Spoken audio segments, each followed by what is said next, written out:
Gilad mentioned, we now fast forward to the topic of public space and the public realm. These are the squares, markets, concert and sports venues, sidewalks, shopping, co-work and living, transit and urban community life that the pandemic took from us. In the wake of social distancing, ordering in, and working from home, there's a kind of question hovering over that. Will our public life come back? And if the virus persists or mutates indefinitely, a specter that was raised in an article in yesterday's New York Times, can the sidewalks and empty storefronts along Madison Avenue or empty theaters in Lincoln Center ever be fully re-inhabited? If not, what's going to take their place? As we saw last night, for those of you who looked at the Oscars, with a tiny audience, it just isn't the same. So will technology enable us to reassemble once again with exotic air filters or headgear so we can be physically close but still cut off from human contact? Like in my wife's office in Cambridge City Hall, where people go into work at their desks but still communicate by Zoom. And recently, I have to share my screen here. Okay, that's fine. Recently, there was a competition involving the world's finest architectural renderers who were asked to visualize the post-pandemic world as it could evolve, not as it will be in the next year, but how it might evolve 50 to 100 years from now. And their images provoke some of the outcomes and choices we face. 100 of these were selected for a book that's soon to be available on Amazon, not at probably at your local bookstore. I'd like to take a moment to view a few of these images with you, then introduce our amazing panel who will share some of their own thoughts, projects, and experiences with the public realm. Okay, so let's start with a question. If we can't have concerts with people, what is the next best thing?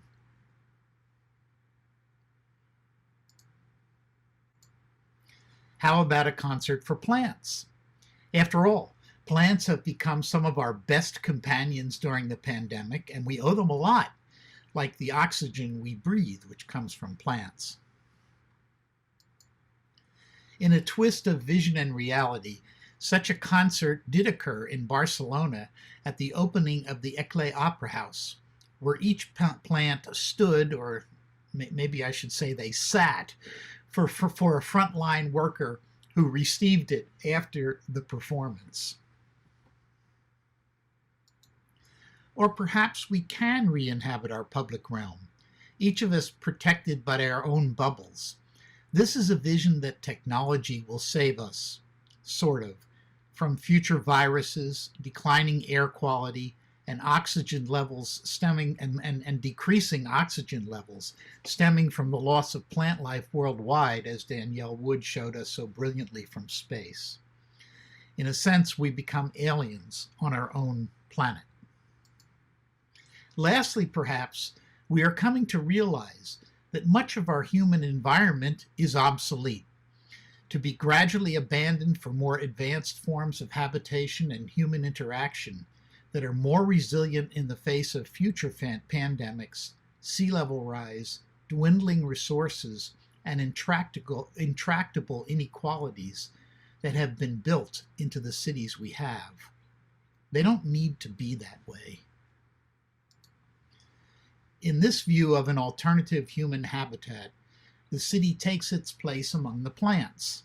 So now that we've come full circle on the plant analogy, I'd like to turn to our panel to share their work in making a vital public realm in the real city and thoughts about its future. Hopefully, they'll be a little more optimistic than the visual futurists. They will speak in the order that I introduced them. First up, we will have Catherine Pfeffenberger. Catherine is Managing Director and Head of Development and Construction for Jamestown, one of the nation's leading creators and managers of vibrant retail and mixed-use environments. from Ponce City Market in Atlanta to Chelsea Market in New York and San Francisco's Ghirardelli Square. These are iconic projects in the public realm. Over her career, Catherine has held positions in finance, public-private partnerships, and economic development, including managing director at Lehman Brothers. She's been involved with the Urban Land Institute Responsible Property Investing Council and the Green Building Advisory Committee for the New York Academy of Sciences. Great to have you here, Catherine. There you are. Next, we will hear from Eric Williams, founder and creative director of the Silver Room. Where are you? There he is. Okay. Of the Silver Room, a retail space, community events hub, and art gallery. As a social entrepreneur, Eric has been addressing the historic disenfranchisement in communities of color since 1997 by providing space, mentorship, and programming that responds to their daily needs. The annual Silver Room Sound System Block Party last drew over 50,000 people, and the Connect Art Festival transforms Chicago streets and empty lots into sites of celebration that strengthen communities of color and fuel economic growth.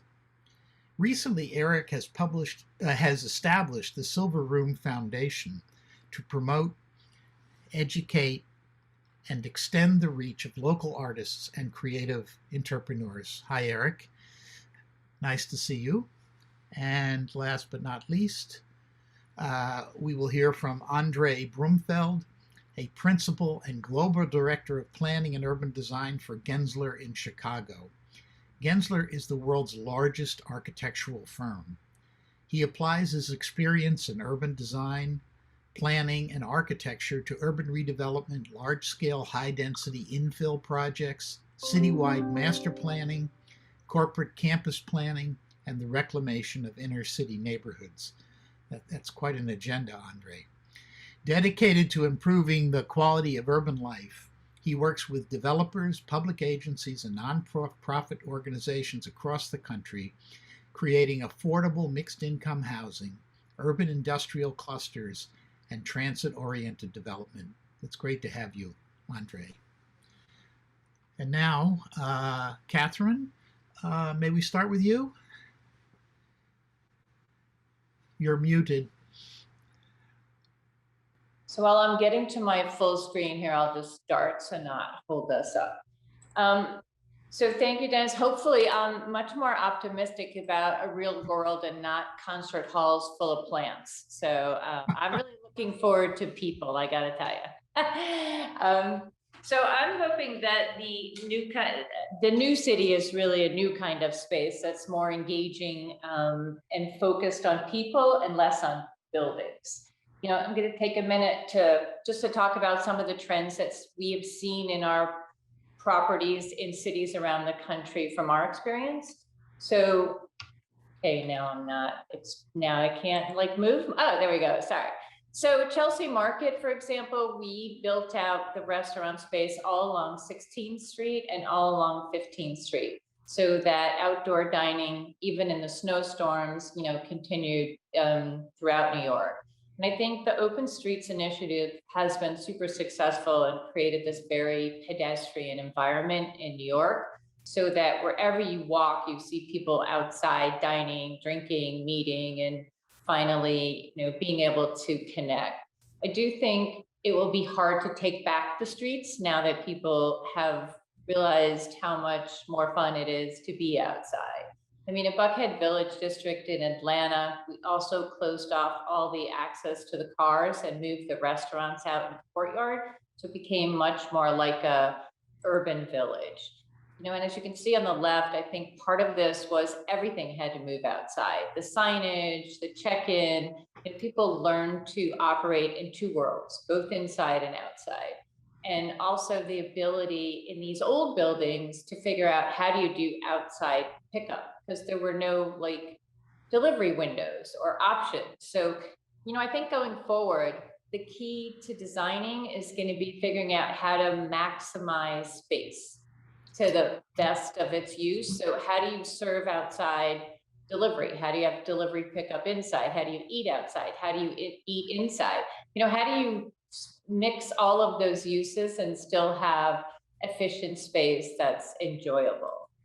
I think the other thing we've talked about a lot is the third room, which is now pretty real. I think community space and public space, has always been important, but now is even more important. I mean, we do Pond City Market, we do PCM goes inside out, and on the weekends we close all of the outside traffic and move everything that's inside ponds to outside ponds.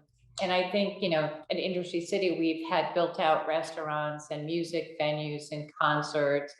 And obviously everyone's gotten used to being outside as much as inside. And I do think that will continue. We now get requests from office tenants and users and retail users of how many terraces, roof decks, courtyards, how's my access to outside air? So I do think it becomes a pretty key function going forward. I mean, the other thing during the pandemic has been pretty exciting about the success of new openings during the pandemic. Bar Vegan opened, contrary to the usual belief of where the best retail is. Bar Vegan opened on the second floor of Pond City Market 2 months ago. They have no outdoor space, and they're super successful, mainly because they're such a part of the community. Everyone knows and loves them and couldn't wait for them to open their second venue in Atlanta. Same with Sustainable Home Goods. I mean, clearly people are focused on wanting to go to places that are attached to the community and part of the community, and that these spaces become an outgrowth of the community as opposed to something separate from the community. And on community engagement, I guess the other thing that became very evident in the pandemic was the vulnerability of both the farm workers and the restaurant workers. We started something with our tenants, such as Root Baking Company, Georgia Food Fight. And the whole effort of Georgia Food Fight was for the sponsors to purchase food from the farmers and then have the restaurant workers prepare and package food that was then delivered to unemployed colleagues throughout Atlanta. So it created this great circle of connection for everyone, from people who produce food to then people who, cook and serve food, who were all mostly unemployed. I was in Atlanta a few weeks ago and had dinner, and the waitress was one of the participants, and she was telling me all the types of food she was getting in her food box from the farm at this time last year, which was, a full year of the food fight. And those relationships are now great and strong and continuing as everyone reopens. And I guess my last one would be on technology. I mean, we all know that the pandemic was the accelerator of trends, and prior to this, customer tenant focused apps were really becoming the norm for most operators and landlords and buildings.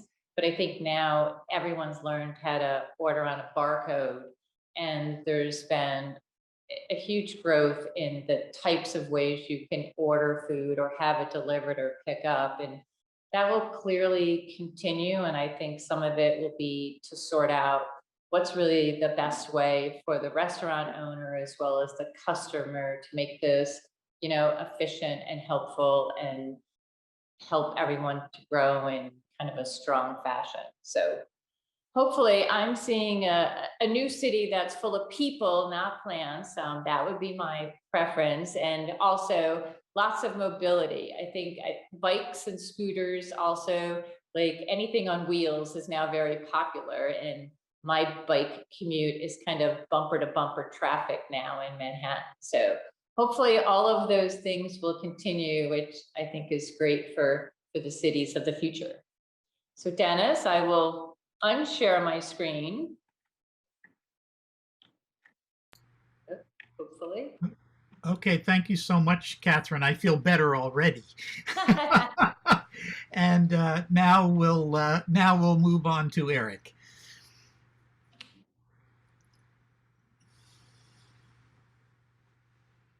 You're muted, Eric. The famous words of the pandemic are going to be you're You're muted. muted, yes.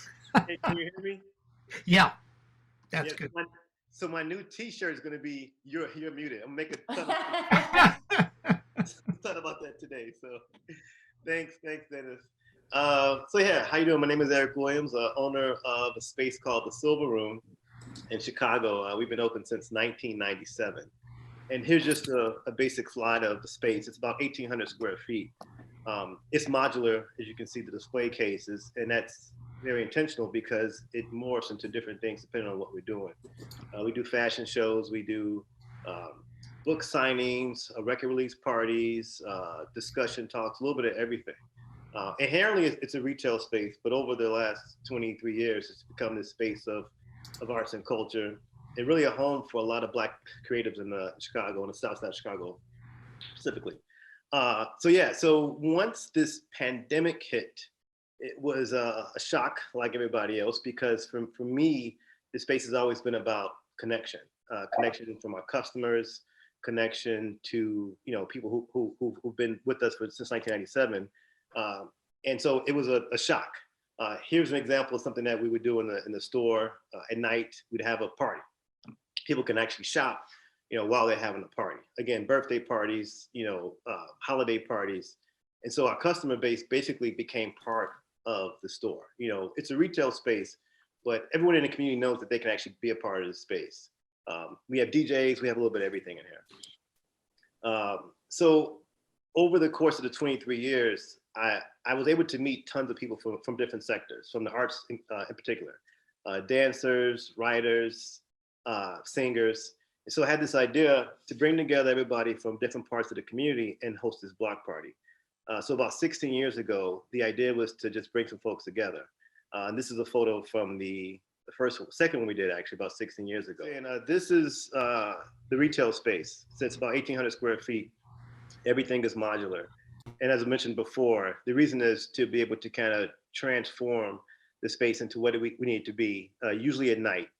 Again, parties, events, etc.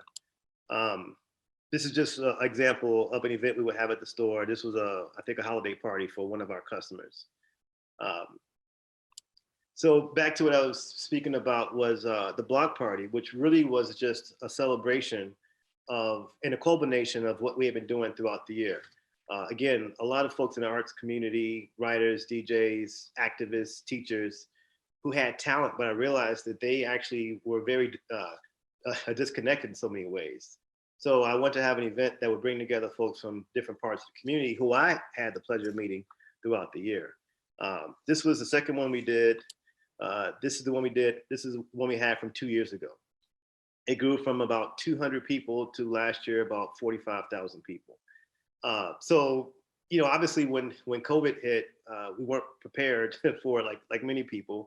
We were actually planning to move forward with the block party. We were told, we would be closed for about 2 weeks in Chicago. And obviously it was much longer than 2 weeks. We wound up being closed for about 3.5 months. So when we closed, the thing that I really wanted to think about and really do was to be a resource for people. Since we weren't able to be open in close proximity, the thought was, how can we still keep a community and also support the community in this virtual world? So not just about trying to sell a product online, but also how can we keep folks together and provide them with information on mental health, funny jokes, making sure our social media was just full of resources on how to get grants. We have a lot of artists in our community, and how to support not just our business, but also other small businesses. So for the first several months, it was really just making sure that folks were in a place, especially because of mental health issues and isolation. I wanted to make sure we were still this resource that we had been in the real world. We were still this resource, in the virtual world. We had book signings and discussions. We had virtual DJs. We had talks about mental health that were online until we were able to, get back, in person. This is what we're trying to figure out how to do. Also, obviously, what happened last year was, 2 pandemics, and it's something I think it's important to talk about is George Floyd. obviously right in the middle of the pandemic was the murder of George Floyd. And I just was thinking about how it really, affected, cities. The disruption was immense, emotionally, and also in the physical sense. In Chicago, with the urban uprising and the looting around the city, it was a sense of fear in many ways, a sense of uncertainty on top of what was going on with the pandemic. Our downtown became, our downtown Chicago was very vibrant, and you saw folks leave the downtown. You saw people being closer to home. So now they were working from home, and also because everything was closed and shuttered, that the outskirts of the community actually became much busier. And for us, again, it was about making sure as a small business that we kept the community together. I think the messaging was that, we're in this together, during this unrest and also during this pandemic. We gained a lot of followers. Again, we had to kind of shift from this in-person space to how can we do the same thing virtually. So when we finally did reopen, we started to have a series of outdoor concerts because we couldn't do things inside because of, the space, limits. And so we started doing a sidewalk series. We had somebody have a grand piano on the sidewalk, and we had discussions. We were showing short films outside, and I noticed that people were just really excited about the idea of even doing things outside because at this point it had been probably 3 or 4 months in this virtual world. I think people were kind of beginning to tire a little bit from the virtual world. One of the things I've noticed too with a lot of our customers and friends who are into music, arts and culture, they were thinking about different platforms that they could use to still connect with the community. And one of them is Twitch, which is a fairly new platform, but a lot of DJs were able to kind of still connect with their fan base through Twitch. They would sometimes put up a Cash App or try and figure out ways to try and monetize, their talents, during the pandemic. And so my thought on the future, and I'm sorry, Dennis, I'm not with you. I'm kind of with Catherine.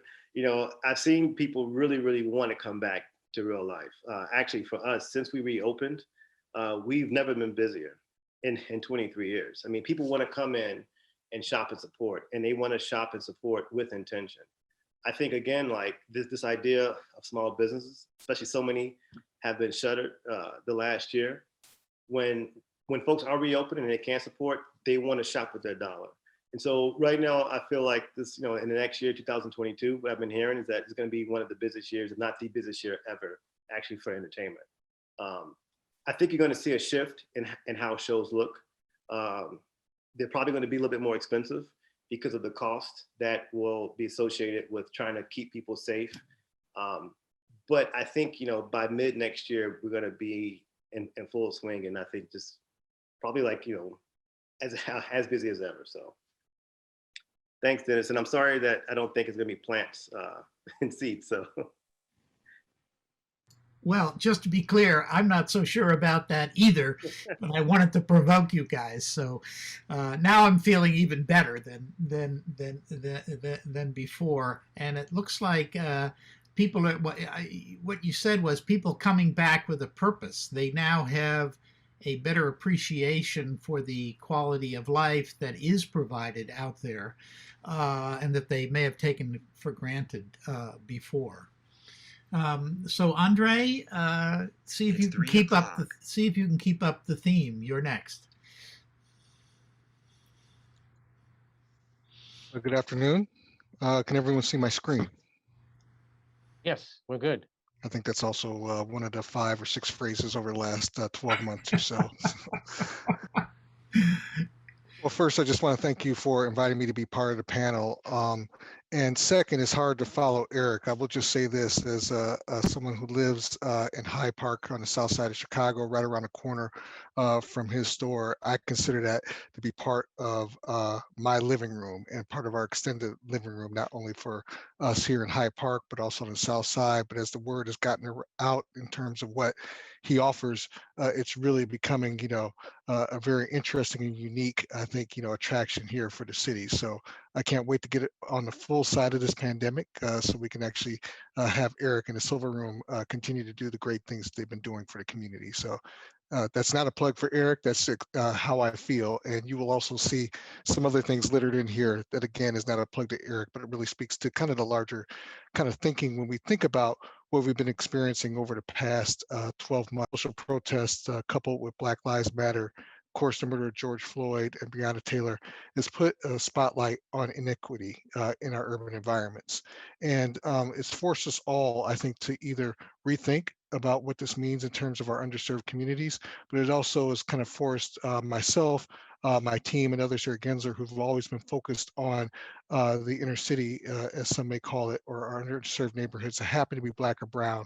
What more can we be doing as urban designers, as architects, as planners, and coupled with public agencies and developers to really bring about the much needed change in our environments?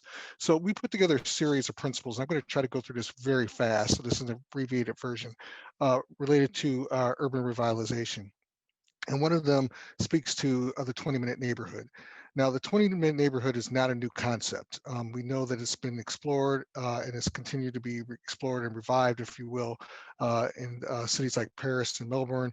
Here in the United States, it's been around smart growth, climate action, a lot of the same common themes related to walkability, access to shops, open spaces, but to be quite frank, I've always been tired of at least the 20-minute concept because it's never been thought about in terms of equity, and it's never really been applied, if you will, to our Black and brown neighborhoods, our underserved neighborhoods as a whole.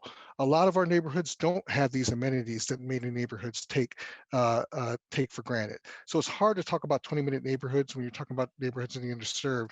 Instead, what can we talk about this in terms of getting on this other side of this pandemic and how we actually talk about the much needed and overdue investment in our neighborhoods. I'm, for one, think that a city is only as good as its neighborhoods, and now having a renewed focus on equity, how can we think about this in terms of changing our urban environment for our most distressed neighborhoods? So I'm going to go through a number of these points. This is heavily edited to try to stay within the time frame. I'm going to try not to go over.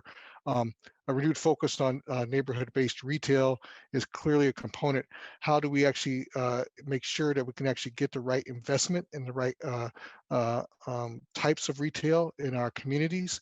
Many that have heavily zoned commercial corridors, and many that have actually been negatively impacted by the pandemic. The next slide happens to be Eric's storefront from almost 10 months ago. And I have to tell you that a number of us were very concerned when we saw this, because will he come back? Will he open? But his store is not alone. As we see some of the statistics, a number of our small businesses in our communities have been hit hard, and particularly in our Black and Latino neighborhoods. And this is just showing a percentage of what that decrease has been. But how do we actually think about retail in a much different way on the other side of this pandemic? We've been doing a lot of neighborhood planning, blessed to be doing so in different parts of the country. We're focusing on just that, working with the community of Hazelwood and in Pittsburgh, focused on neighborhood-based retail.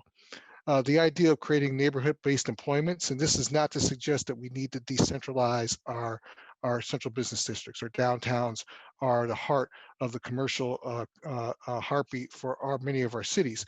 But how can we actually start thinking about employment bases in other parts of our communities, particularly bringing employment opportunities directly to the neighborhood? And this is not only looking at the central business district, but also neighborhood centers from across our larger regions. We are in a fortunate position to be working with the Ford Motor Companies, doing just that, where they're actually looking at moving their headquarters from the suburbs to Corktown, which is just east of, or I should say west of downtown. And this will be a game changer in terms of bringing employment directly into the city and embedding it into our communities. And more importantly, looking at the idea of how we actually repurpose some of our great buildings that have been vacant for so long. Ford is doing just that by actually recreating or renovating the book depository, making this the center of their headquarters. and I'll speed it up pretty fast here because I know we have to talk. Focus on affordable mixed income housing, which is one of the tenets, if you will, for urban design and planning practice. We've been working not only here in Chicago, but in other cities across the country on creating affordable and mixed income housing for former public housing sites, and also in neighborhoods in select parts of the country. But the idea of having a diversity of housing types are key. And if we were to think about what Minneapolis has done, to me, which has been groundbreaking, which is eliminating single family zoning and allowing for more housing types that really kind of start to have other opportunities for affordable housing, is also critical. That missing middle in places like Houston, Denver, Minneapolis aren't there, but they do provide us, with opportunities to have a broader range of housing types that gives us some more opportunities to think about affordability. But in places like Chicago, Philadelphia, Baltimore, others, how do we actually preserve the missing middle, those townhomes or walk-up apartments, six flats that have been, if you will, gentrified in some of our neighborhoods? How do we ensure that we have these product types, which again, do keep the options open and broader for affordable housing? Austin Homes in Knoxville is just one of the many projects that we're working on, where we're looking at introducing a broad range of housing types, everything from 4- and 5-story buildings to walk-up apartments to townhomes, to give that variety.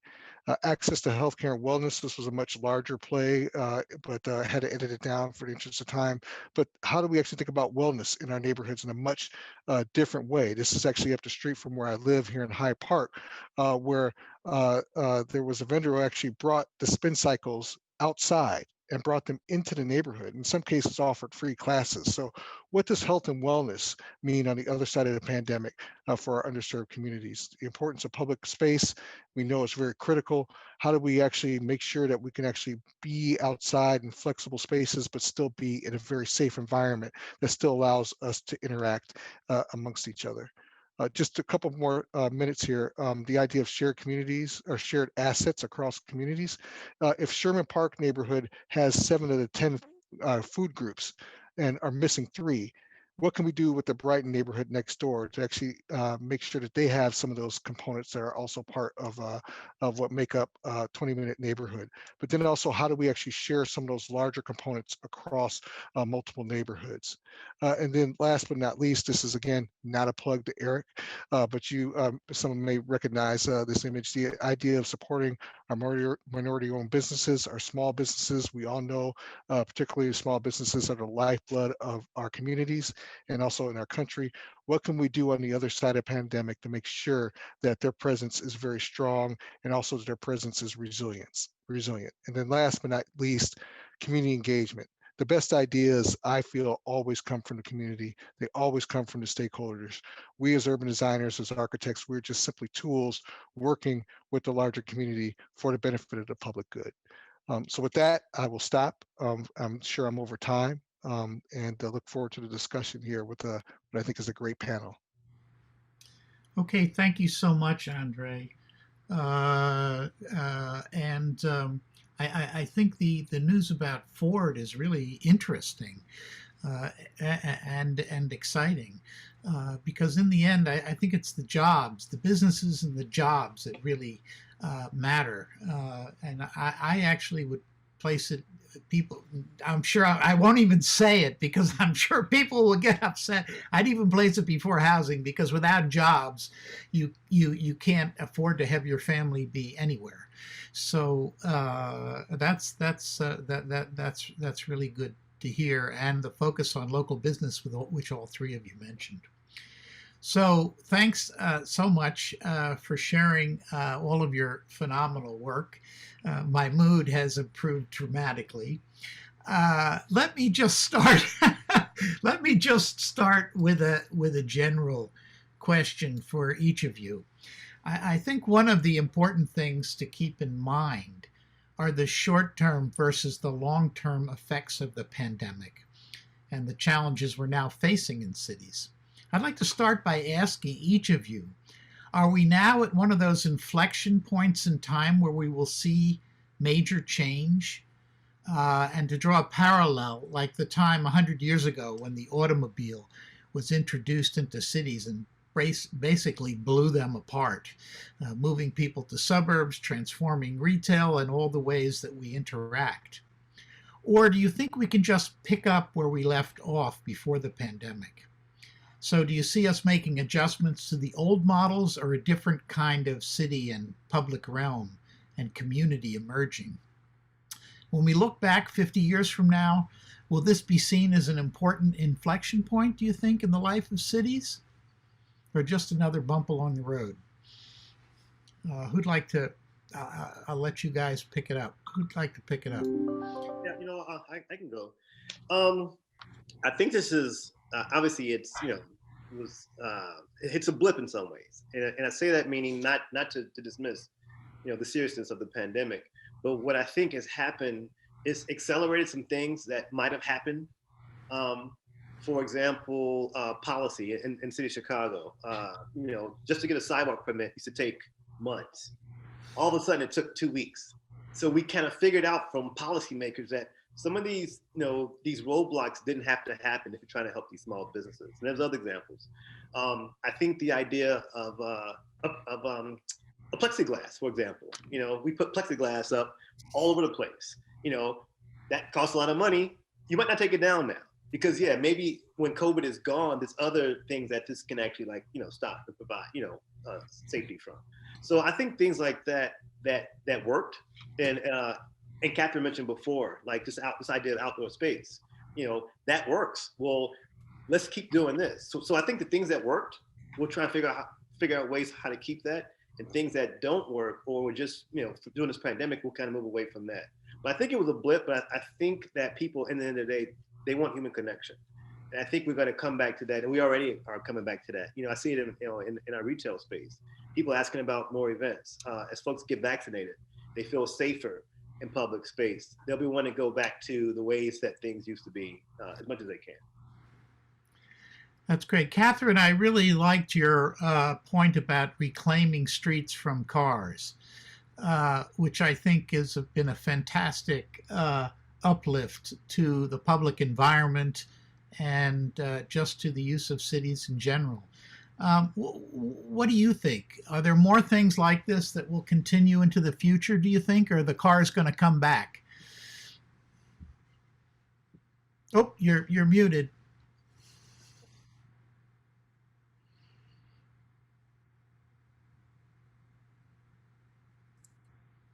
I'm muted by the sponsor. Okay, I'm back. Oh, there you go. Yeah, I think clearly in New York, the struggle between car and pedestrian, like pedestrians and bikes and mobility are going to be there, which I think is great. And we have mass transit as an option, so we can definitely diminish cars. What I think is more fascinating are cities like Atlanta, that's very much a car city. Yet for Pond City Market, which is in the 4th Ward and is an old Sears building, and when we bought it 7 years ago, the whole neighborhood was in, decay, and the building was in decay. And yet it was on the Beltline, kind of in the early days of the Beltline expansion. And, the idea was everybody would still drive to work. Well, now about 35% of the people who come to Pond City Market actually bike. So we have bike valet. And that was before the pandemic. It's probably now doubled. And so I think, and the Beltline is really crowded, and then now they've just expanded it so they continue going around the city. And again, I think as people have been forced to experience probably what Europe always has experienced, like we would have never had the chance to work at home for a year or to bike or to commute. Like that was not in the American culture. And now this experience, people see what it feels like, and I think it will stay. I also think, to your question, I think there's a short-term change that people look more to Southeast and cities that are warmer and more walkable, affordable, easier to get around. We have a lot of 5 to 6 story buildings, so operable windows and easy access. But I do think, you hear a lot about big cities and high rises and what happens. But, after 9/11, no one ever thought anybody was going to go in a tall building again, and tall buildings have gone up everywhere. So I do think it's going to be adapting to coming back, and whether that means like people are coming in shifts, so it's not so dense. But everybody wants to be back in the city. The city always survives. And to your point, I think it's going to be what parts of the city adapt to make people feel comfortable. And the first week everybody's back, it feels very odd. Then once you're there, it feels, pretty normal again. So, I'm a believer in the big city survives as it has done through other pandemics, and maybe human behavior changes a bit. Yeah, I mean, I agree because I'm one of them. Everyone does want to be back in the city, but actually, from a real estate point of view, not everybody wants to be back in the office. And commercial real estate is expecting office occupancy to drop by about 20% when all is said and done across the country, which is pretty huge. So those people formed a big part of the market for downtown retail, restaurants, and so forth. So I do feel that if this comes to pass, we will see that we're going to have to invent some newer ways of attracting people into those retail businesses, or new kinds of retail businesses, perhaps making greater advantage of technology. Andre, what is your thought on this? Will we be moving to 20-minute cities where people who live there can walk downtown easily and provide another market for what were office workers' support in the past?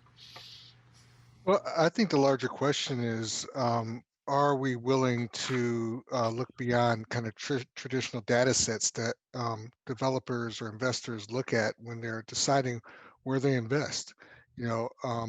Will we realize that our cities need to be functioning as a whole, not only as in pieces?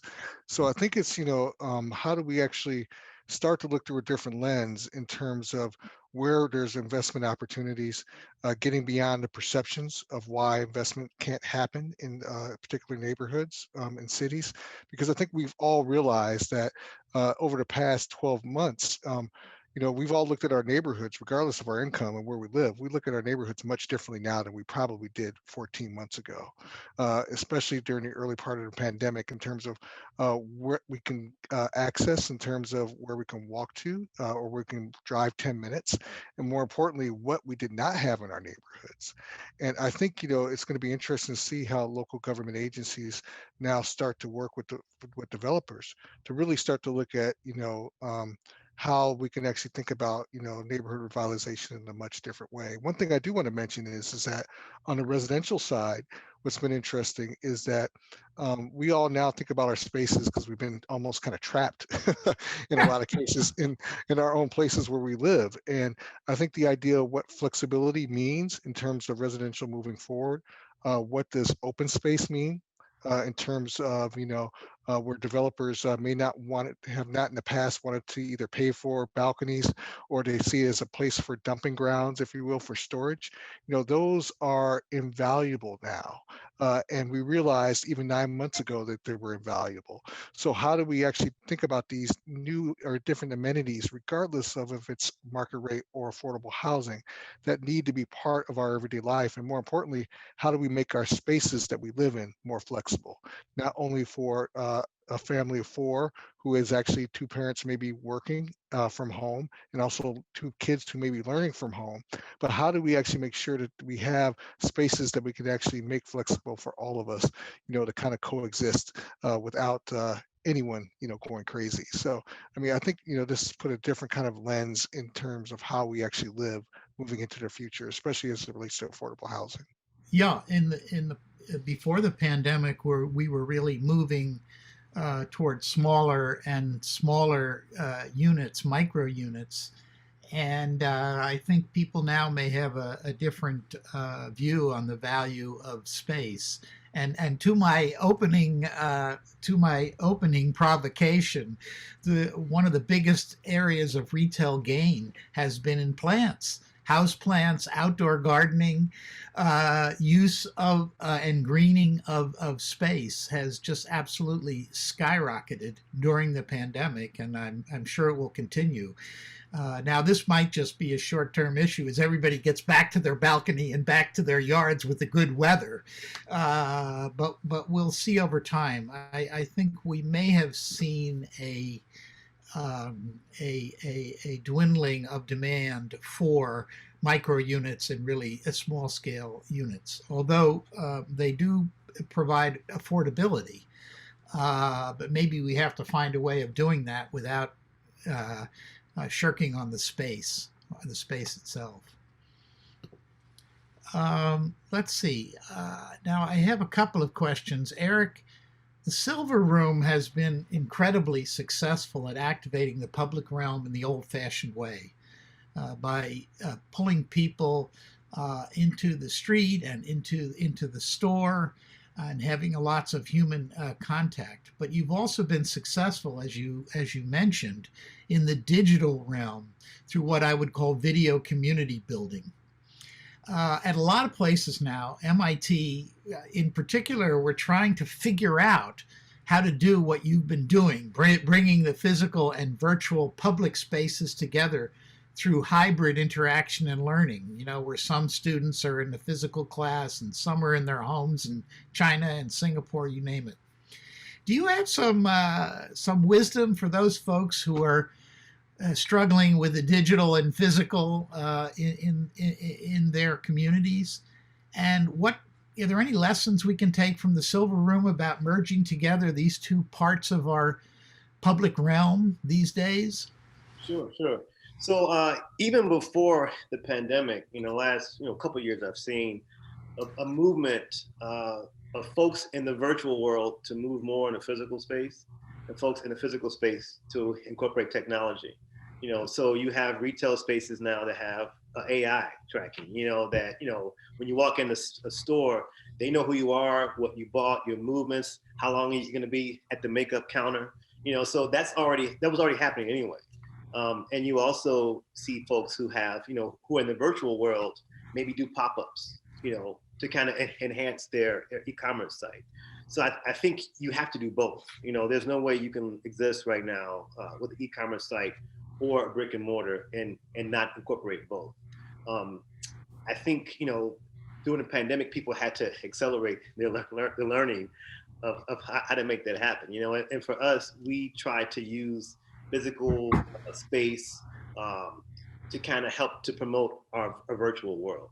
So for example, we had a digital, which we would actually record folks playing, bands, performing, and we put that online. So it's still some semblance of what it would like to be in a physical world, but it's online. You saw the Versus. I don't know if you watch Versus or not, but on Instagram, that started off during the pandemic, and it's huge now. It was something that they just did just to do it, thinking it wasn't a big deal. Now it's corporate sponsors, blah blah blah blah. So I think you'll see more of this hybrid, this virtual world, incorporating both. I think that will continue. I mean, like now, for example, when we do our in-store events, we'll have like a virtual component to it, probably moving forward. So for those who can't come to the physical space, they'll be able to kind of view it some way. Great. I mean, we'll have to come out to the Silver Room and see how you do it. We can bring MIT out there. Catherine, you mentioned some of the changes that you've been making to engage people in outdoor space and so forth. How does Jamestown, view the future of these iconic projects, or at least I think of them as iconic urban projects, like Ghirardelli Square and the Ponce City Market and so forth? Do you see any new directions in these kinds of projects that might involve digital and physical interaction or new forms of community making? Yeah, I mean, definitely. To me, everything we've been focusing on is about the local community, right? So in Ponce, it's one, like, who is that community? In Intersea City, who's the community? In Ghirardelli, who's the community? And so having never been at a place quite like Jamestown, where it's really focused on creative and food and beverage. We have our own in-house retail leasing. So the teams do a lot of work in the local markets to help first-time chefs, or someone to start a pop-up with the popsicle stand. We've started pop-ups. So there's a lot of engagement to say, okay, you have an idea, how do we help you get started? And so like we can do pop-ups. So we have lots of outdoor courtyards and outdoor music. And at Ponce now, we even have the theater who's doing performances outdoors because they can't be indoors. And I think in all of them, what matters is reaching out to Eric's a great example. And I think in any one of these places that's successful, it's a matter of connecting to the local arts and culture. And for us, it's through the James Beard Foundation, to all the startup chefs and all the graduating chefs, to help them, realize their dream as to what they want to do. And we can have 200 square feet, we can have a little kiosk. There's a lot of ways to give people a start and get them a part of each of these. So at all of these properties, it's about helping people start their first venue or expanding from, we have chefs who start in Ponce and now we'll go to Raleigh. So, helping them grow and think about who's the right people in the community to serve the community and to continue participating, which is what makes them special and successful. Not that you bring the same thing everywhere and you're just kind of, it's not like retail is retail. Retail is definitely local, and it's really important to spend the time, So another one of these kind of shifts that I'm looking for is that I detect in what you're all saying is a shift towards authenticity. That these places are part of the city, they're part of the people who are there and the communities, they have their own culture, and we need to be developing in a way that is, and designing in a way that's highly responsive and inclusive of that, to embrace it. Realize it's a tremendous asset, not to replace it with, chain stores and all of this kinds of stuff, which is the trend we've seen for the past 50 years, basically. Well, I would just say one of the downsides of real estate has been all of the lending in the real estate world tends to focus on how quickly you lease and what the credit is. So it doesn't incentivize people to really take the time to find the right operators and the right community members and get everybody started and set up, and to do it with the right mix of people. So I don't think it has happened so much because it's sort of dominated by, real estate historical practice of finance. Yeah, the finance has a lot to do with it. We only have a couple of more minutes, and I want to ask you all if you have something you'd like to add. But before I do, Andre, as you know, we're big fans of Gensler, but more than any other firm I know, Gensler has been at the forefront of design for post-pandemic workplace and cities. Basically, you guys have written books about this stuff more than any other professional firm that I know. And one question that I want to pose to you, I hope it's not unfair, is what do you see for the future of office buildings, for example, which for a century have been really the hallmark of the modern city. The modern city was built around the office building, yet it seems to be changing so dramatically. You have any sense about where this is going in the future? Well, I'm going to try to do my best to channel my dear colleagues here who are really focused on workplace and office, as you mentioned, especially a lot of the people that have been doing a lot of research on this topic, mainly my colleague, Wes LeBlanc, who heads up our analytics group. But I think what's interesting is that you saw this, trend for several years where it's been focused on more creating flexible spaces and also workplaces, workstations that are also flexible, that are not meant to be permanent.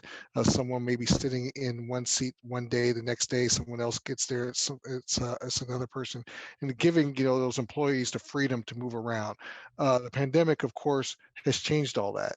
We've called it dynamic seating. So I think that we're looking at that in a much different way now. But also as we think about kind of the amenity spaces that we're, have really kind of taken over a number of our ways we looked at office and our office space in general, in terms of more lounging, in terms of more spaces where people could gather and group, and also just in terms of what those amenity spaces are as well, ping pong tables, other things that really kind of encourage activity and interaction. All that's being thought of as rethought as well. So I think as it relates to the future of our office spaces and working with our clients, we're all figuring this out together. There's been some great research in terms of understanding what the demands are, or at least the needs are as it relates to the user.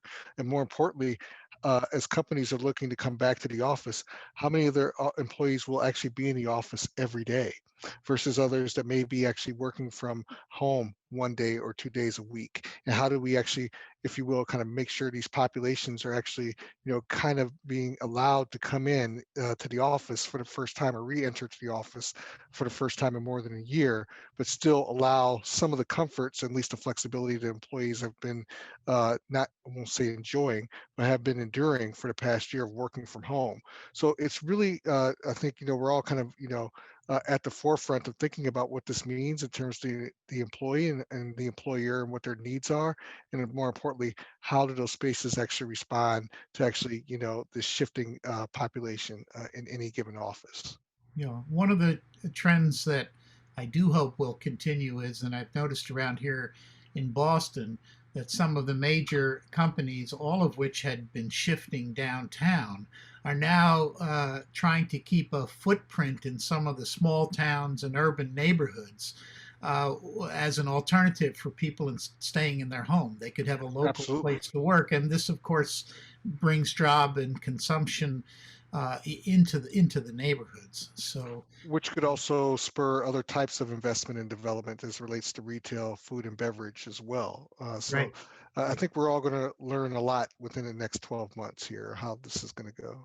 Well, I've learned a lot from you guys, and I really, really thank you for sharing this fantastic experience from 3 points of view. And is there anything we should add at the end, or that you feel like you're dying to say, even if we go over a few minutes? We're the last panel, so I'll take that opportunity. I just two quick thoughts. One, I was just thinking about when we're talking about the actual city, right? The urban experience, and we live in cities because of the density, the diversity, and the arts and culture. Like those are the three things that we didn't have during the pandemic. So you saw this shift to people moving to smaller cities, to mid-sized cities, and even in our case, people leaving the central district, downtown Chicago, working from home in the neighborhoods, which is why most people I talk to, I mean, we've had our busiest year ever because folks are at home, working, and they'll leave their house during lunch break and go shop in the neighborhood as opposed to being downtown shopping. So of This course, is good. Yeah. it was good for us, but the downtown is hurting. But a lot of the outskirts of folks in the outskirts of neighborhoods are doing pretty well. So I think eventually you'll probably see a shift back to downtown. I don't know how long it's going to take. You said 20% is a pretty substantial hit. But I think you will see a shift. You'll also see a rethinking of how we use space, in retail on the ground floor. So maybe instead of having, a 10,000 square foot, retail space, there's 5 folks who got 2,000 square feet, more marketplaces for sure. Yeah. Shared spaces, 300 square foot, pods, as opposed to these larger, national chains. Also, you see a shop in shop right now. You'll have like a department store that will have, one of their vendors will have the little store inside of their store. You'll see more of that. You'll see more of shared, restaurant space. I have somebody I know is doing this right now. In the morning, it could be a bakery, from 6 a.m. till noon. And then in the evening, it's a restaurant, So I think you'll see more a hybrid concepts of small business in retail. Yeah, fantastic. That's such a rich sounding and feeling type of urban life. I Anything, was just gonna Catherine? say, yeah, I was gonna agree. I mean, I think like we've all heard the news about like the national statistic that whether online ordering has gone up to 20% and everybody likes to be home, but we also know everybody likes to connect and hug. And, our in-house retail leasing people have not been as busy as this since before the pandemic, with even the national stores deciding, even if you're closing stores, you decide where you want to be and what's the right size and how much more experiential is that store. And for the food and beverage, like, where do I want to grow? What's my new concept? Like, all of them, I think, are thinking of this as a very exciting time, in the sense that everyone wants to be out. So, and from the landlord side, I think rethinking, how do we structure deals? How do we structure leases? And to Eric's point, how do you use space? And how do you maximize its efficiency and technology to help people manage all the things they need to manage on their space? Great, great. Andre? Yeah, just 2 quick points. I think it's going to be very interesting to see how we all who are urban dwellers, as we go back into the office, or if we go back into our places of employment in downtown or other cities, are going to rely on public transportation, particularly as it relates to bus Yeah, and rail and other we're modes. we're really concerned about that in Boston, that we may lose some public transportation. Right, right. And it's going to be very interesting. I appreciate what the Biden administration is doing in terms of how it's looking at infrastructure and transportation. We are always going to have cities that are dominated by the automobile. That's not going to go away. But what we can't do is slide back into, the reverse thinking, and thinking that the only way to get around our cities are through the car, if you will. So I think, we need to kind of have a hyper focus on, once we actually get on the other side of this, in terms of the importance of public transportation, to get the message out that it is safe, it is needed. There are a number of people, as we all know, who relied on public transportation to get to their jobs. Those are not going to go away, but that still, moving around by train, by car, multimodal is still very important. One last point I do want to touch on, and something that Catherine mentioned as well. 10 months ago, I think there was, you were hearing these whispers, if not outright calls out for the death of our cities. This is going to be the death of our cities. People are going to leave in mass droves. They're going to go to the suburbs and further out. Any population shifts that we have been seeing certainly were already started well before COVID hit us. So I think when we think about, our cities, no, cities are still strong. Cities are still vibrant. It's a matter of what kind of city do we want moving forward? How do we actually make it more equitable? How do we actually make it more whole? How do we actually make it more connected, and learn from these lessons that we've actually been experiencing for the last 12 months to move forward and create a more holistic city? Fantastic, fantastic. My feeling exactly. And I'm glad we all ended this on agreement. And I want to thank you again. And at this point,